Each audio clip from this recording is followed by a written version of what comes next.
when the safe stood unlocked. The moment the grand mahogany safe stood ajar in the hushed mansion, Marcus Hawthorne felt something inside crack, not the safe, but himself. Marcus, a formidable billionaire CEO, had built an empire from nothing. Yet despite his towering success, loneliness clung to him like a second skin. Trust was a forgotten luxury, love, an abstract idea best left untouched. So when he decided to test Emma, his diligent, kind-hearted maid, by leaving the safe unlocked, he thought he'd discovered a clever litmus for honesty.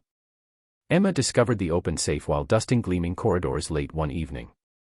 Heart pounding, she caught a glimpse of glittering objects, family heirlooms, fragile trust. She froze. Temptation whispered, but conscience roared louder.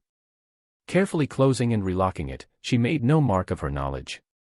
Later, she sought Marcus out, her voice humble yet unwavering. "Sir, your safe was open.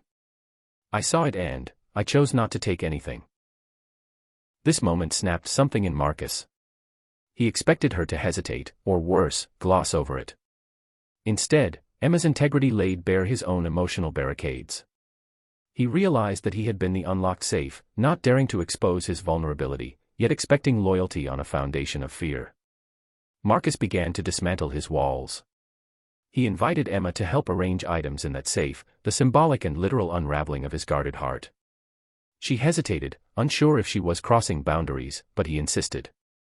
With each artifact she gently placed, he shared its story: his late father's watch, the locket his mother wore, a photograph of his childhood home, reminders of who he once was.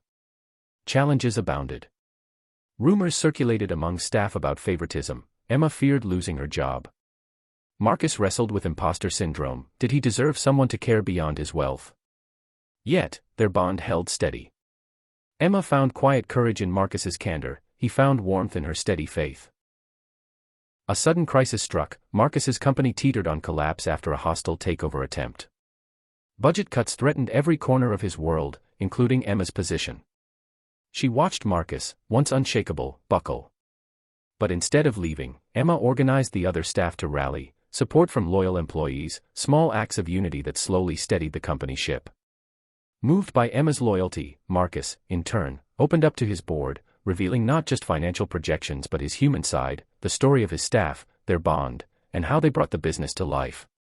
His vulnerability earned respect and secured a lifeline for the company, not just profit-driven, but purpose-driven. Weeks later, Marcus invited Emma into his study once more. The safe, now open, no tests, no games. Just trust. "Thank you," he said, voice thick with emotion. "You chose honesty when none was expected. You reminded me what it means to be human." Emma smiled, tears shimmering. "You showed me that PEOP